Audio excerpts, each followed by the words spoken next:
So you want to drive a snowplow, do you? In the country? Sure. Got a job for you. Visibility? Minimal. Nerves of steel? Mandatory.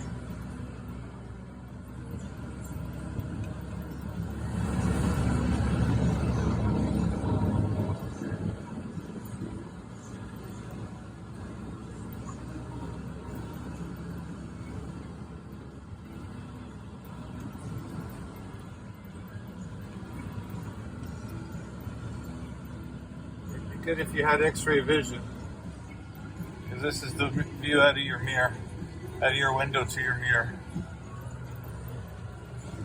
Just remember that if you're driving another vehicle and you see a snowplow, give them lots of room.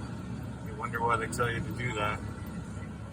Right now, zero vision out of my windows, side windows or rear view mirrors. It's absolutely impossible.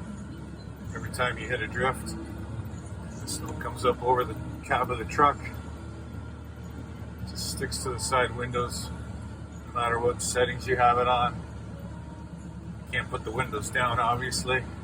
So try to run your defroster on full. Try to melt some of it off in those moments where the snow's not going over the cab. This is what you're seeing out your side window, folks.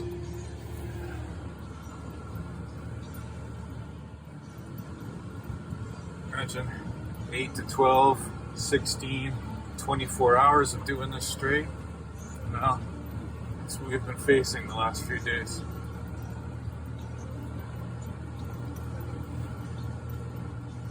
Night of the big storm. I started the day of the big storm. I started 7:30 in the morning. I got back at 8 o'clock the next morning. Worked 24 hours straight through that storm. I had a couple people yelling at me for the road conditions. I had a couple people giving me the finger for the road conditions. But at the end of the night, I had one person pull up beside me, honk his horn, roll down his window, and thank me for doing such a great job. So between that and knowing that you're making a real difference out there on the roads, keeping the roads open, keeping people safe, you kind of forget about those other idiots. Nobody wants to be behind a snowplow. It's a funny thing.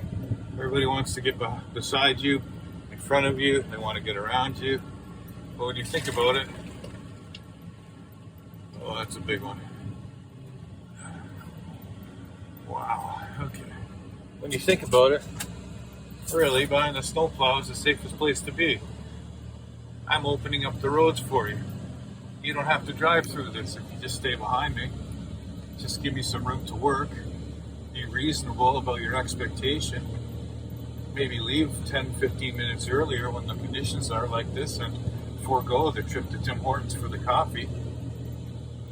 You know, if you got into the habit of making coffee at home, you'd probably end up enjoying your coffee a lot better than the Tim Hortons, well, that they offer now at these places. That's just my opinion, but I can't remember the last time I didn't leave the house with a coffee in my hand that I had made. I quite enjoy every one of them.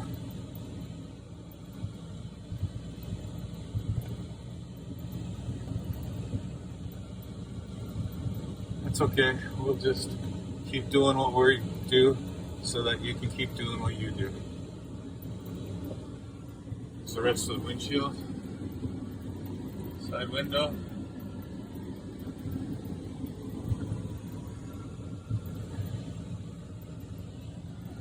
Driver's side window.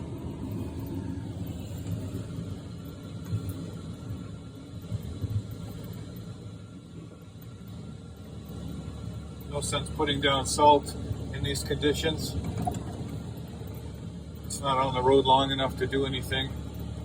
We're pretty much plowing non-stop back and forth to keep the roads open.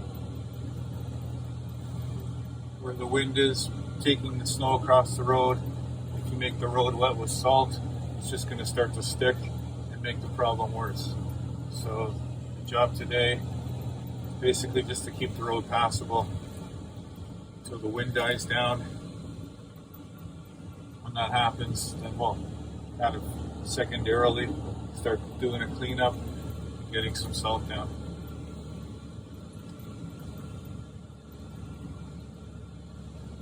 Okay, this is Mark from Building the Bruce, over and out.